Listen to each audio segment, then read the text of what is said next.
Yeah, so first of all, Benedict, congratulations dito Thank sa you. series mo na napanood namin sa big screen as a film, Thank you. Uhul itself. Ang galing mo pareha. Ang galing mo performing the old character pati yung Thank present. you. And Thank you. also, how does it feel with the reaction of all the audience na kinikilig and with your performance, lahat?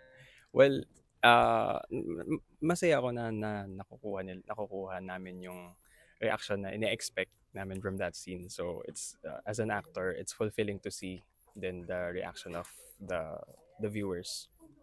And is it your first time ba mapanood yung sarili mo sa big screen or have this kind of...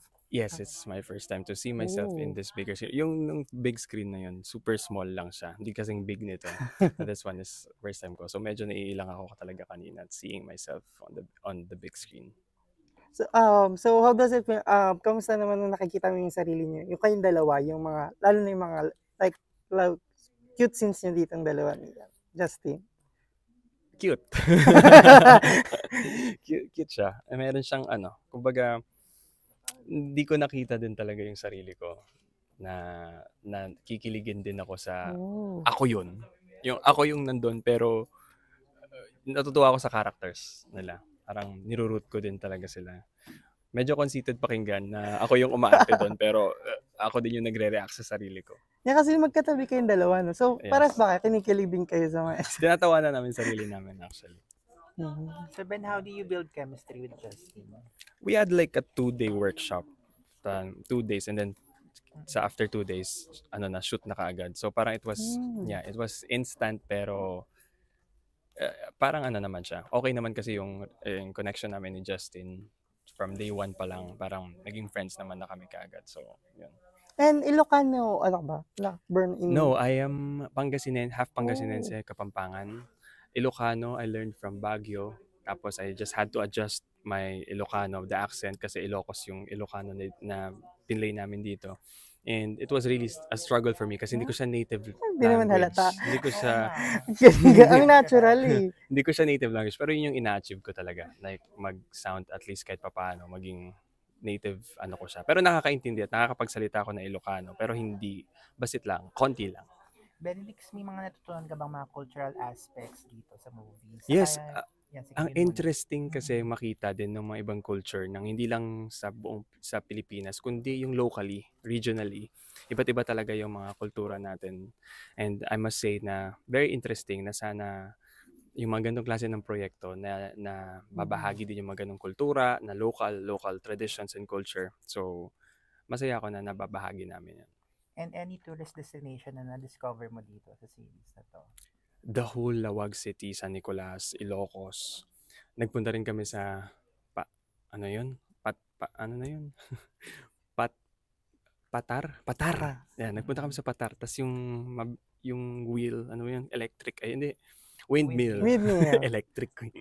No, yung windmill, ganun. So, parang yun, yung mga natutunan kong na-discover. And one specific scene na pwede mo i-share na hindi ka nag-spoil na favorite mo dito sa series?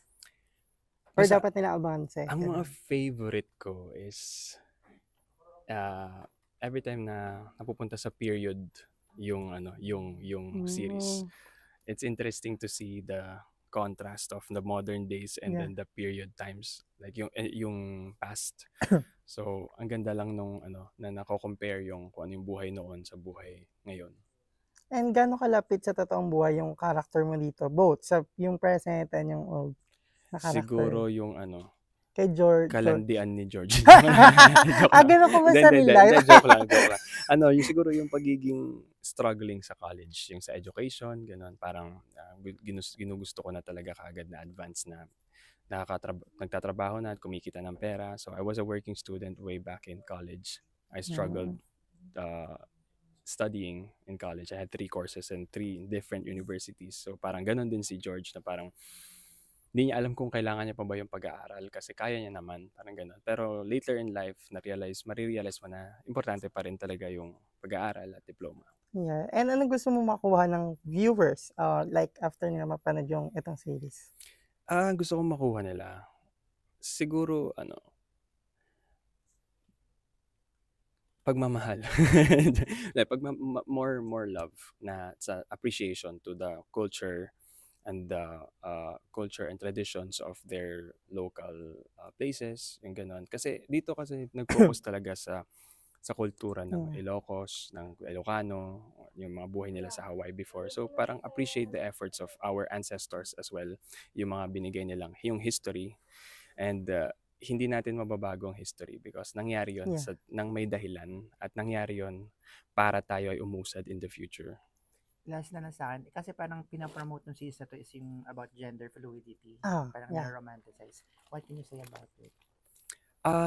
Sa panahon kasi ngayon, wala naman na talaga yung yung ang lalaki, babae.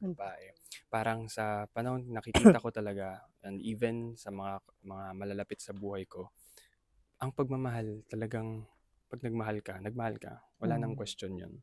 At walang ibang pwedeng makapagsabi sa'yo kung sinong pwede mong mahalin at kung sino yung mamahalin mo ng habang buhay. So, ikaw ba personally, nakikita mo rin ba yung sarili mo ng ganun? Like, hypothetical lang naman in the future. Actually in the modern times, parang and especially if you're really connected with people, it's really about finding connection. And yung connection na yun, mahahanap mo kahit kanino. Ayan. And eto naman, magkonting throwback lang tayo. Since kasi ngayon trending yung PBB, matanong ko lang kung nakakanood ka ba ng PBB? Or Minsan, this? may mga clips na napapanood ako, pero somehow, alam ko naman at kilala ko naman sila. Yeah. Ayan, since nabanggit mo, kilala mo yung mga housemate ngayon. So, sino yung nire-root mo or parang nakikita mong pwedeng maging Big Four? Based sa mga Big clips Four, and sa ngayon, napapanood alam mo. mo, pinag-iisipan ko pa yung Big Four ko, pero ang big winner ko so far is si Ate Klang at saka si Esnir. Siguro sila yung naglalaban sa utak ko ngayon, either. Pero alam mo, ang totoong big winner naman talaga, hindi naman din talaga yung kung sino yung deserving talaga ng spot. Minsan, kung sino talaga, hindi yung, ibig ko sabihin, mali yun. Hindi ibig sabihin na ang big winner ay yung pinaka mabait, ganun, or yung pinaka sumunod, ganun. Feeling ko ang big winner kasi talaga siya yung tao na nakapag, hindi lang nagpakatotoo, kundi nakibagay talaga sa mga co-housemates niya.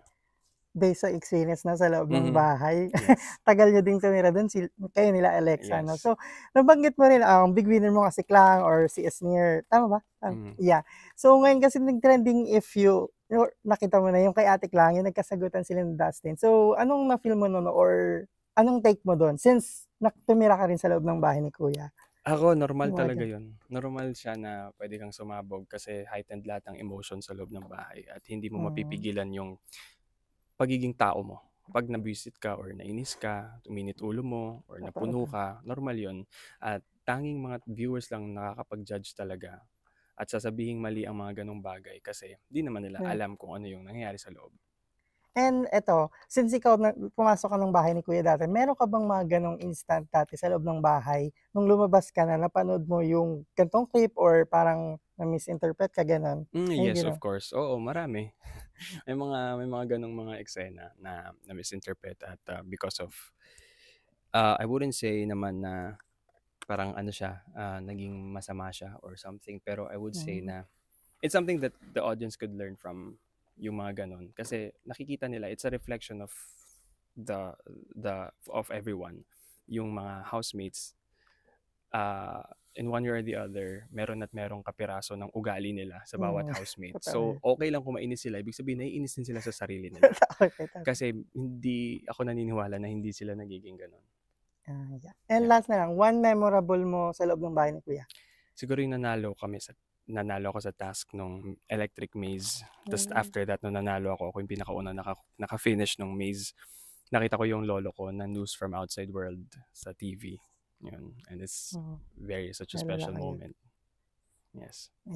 Thank you. Thank you. Thank you. Ay, invite na lang sa series nila. Ay, wala pang Wala pa, no? Wala pa, no? Next time. Sige, thank you and congrats. Salamat po.